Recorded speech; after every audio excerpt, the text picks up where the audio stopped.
আসসালামু আলাইকুম। সবাই কেমন আছেন? আশা করি সবাই অনেক অনেক ভালো আছেন। আজকে আমি তৈরি করব নারকেলের পুর ভরা ভাপা পুলি পিঠা। ভিন্ন স্বাদে ভিন্নভাবে আজকে আমি তৈরি করে দেখাবো। গরম গরম এই পিঠাগুলো খেতে কিন্তু অসম্ভব মজা হয়। এখন কথা না বাড়িয়ে দেখে নেই আমি কিভাবে এই পিঠাগুলো তৈরি করলাম। প্রথমে একটা ফ্রাই প্যান আমি চুলায় বসাই দিছি, আর এই ফ্রাই প্যানে এখন দিয়ে দিলাম হাফ কেজি পরিমাণ লিকুইড দুধ। সামান্য পরিমাণ পানি ব্যবহার করলাম আমি। এখন দিয়ে দিব হাফ কাপ পরিমাণ নারকেল কোড়া, দিয়ে দিব হাফ চামচ পরিমাণ লবণ। এখানে আমি কিছু গোটা গরম মশলা ব্যবহার করলাম। এখন সব কিছু খুব ভালো করে মিশিয়ে বলক তুলে নিতে হবে। সব কিছু একসাথে খুব ভালোভাবে বলক চলে আসছে।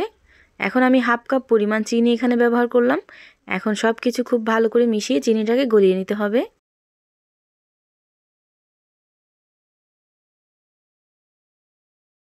সব কিছু একসাথে খুব ভালোভাবে মিশিয়ে খুব ভালোভাবে বলক চলে আসছে। এখন এখানে আমি দিয়ে দিব 2 কাপ পরিমাণ শুকনো চালের গুঁড়া।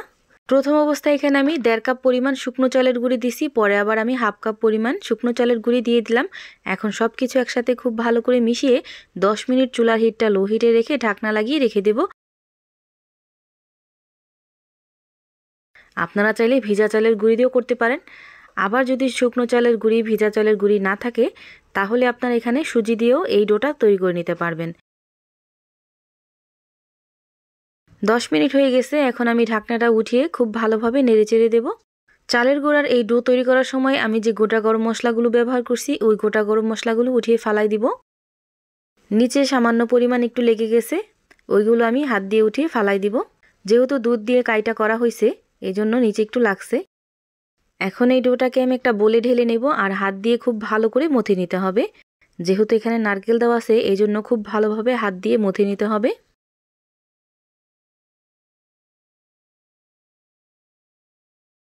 এই ডোটা একদম পারফেক্টলি রেডি হয়ে গেছে। এখন আমি ঢাকনা দিয়ে ঢেকে এই ডোটা একটা সাইডে রেখে দেব। এখন আমি নারকেলের পুর তৈরি করে নেব। এই জন্য 1/3 কাপ পরিমাণ চিনি দিয়ে দিলাম, দিয়ে দিব গোটা গরম মশলা। এখন এই চিনিটাকে আমি ক্যারামেল করে নেব।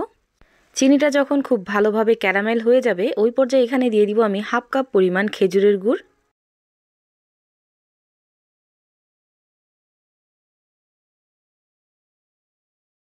গুড় আর চিনি সব কিছু একসাথে খুব ভালোভাবে মিশে গেছে। এখন আমি দিয়ে দিব ফ্রেশ কোরানো একটা নারকেল।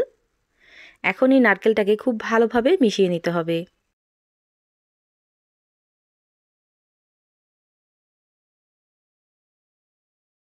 নারকেল থেকে কিছুটা পরিমাণ পানি ছাড়বে, ওই পানিটা খুব ভালোভাবে জাল করে নিতে হবে, যেন কোনো রকম পানি ভাব না থাকে। আমরা যেভাবে নারকেলের নাড়ু তৈরি করি, ঠিক ওইভাবে এই পুরটা তৈরি করে নিতে হবে। নারকেলের এই পুরটা কিন্তু একদম পারফেক্টলি রেডি হয়ে গেছে। এখন আমি পিঠাগুলো বানিয়ে নিব। আগে থেকে যে আটার ডোটা আমি তৈরি করে রাখছিলাম, ওই ডোটাকে আবার খুব ভালো করে হাত দিয়ে মথে নিতে হবে। এখন এখান থেকে ছোট ছোট লেচি কেটে নেব আমি।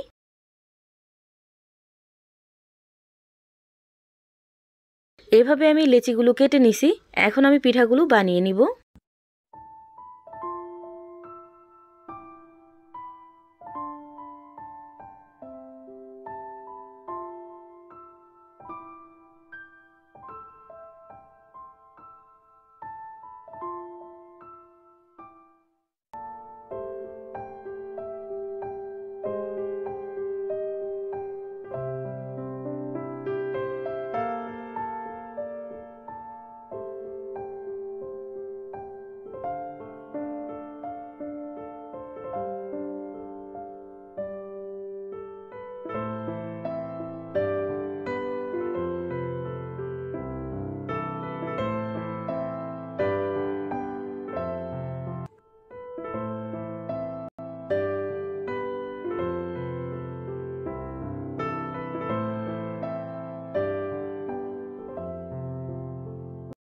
এইভাবে আমি সবগুলো পিঠা বানিয়ে নিছি। এখন আমি এই পিঠাগুলো ভাপে দিয়ে দিব।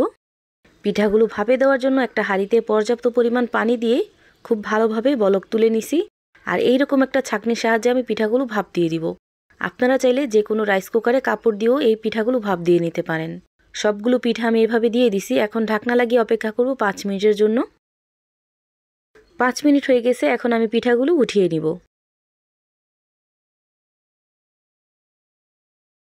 আর এই তো তৈরি হয়ে গেল নারকেলের পুর ভরা ভাপা পুলি পিঠা। আমার এই ভিডিওটা যদি ফেসবুক পেজ থেকে দেখে থাকেন তাহলে আমার পেজটা ফলো দিয়ে রাখবেন। আর যদি ইউটিউব চ্যানেল থেকে দেখে থাকেন তাহলে আমার চ্যানেলটা সাবস্ক্রাইব করে পাশে থাকা বেল আইকনটা বাজিয়ে দিবেন। তাহলে আমি প্রতিদিন ভিডিও ছাড়লে আপনাদের কাছে খুব তাড়াতাড়ি পৌঁছে যাবে। সবাই ভালো থাকবেন, সুস্থ থাকবেন। আল্লাহ হাফেজ।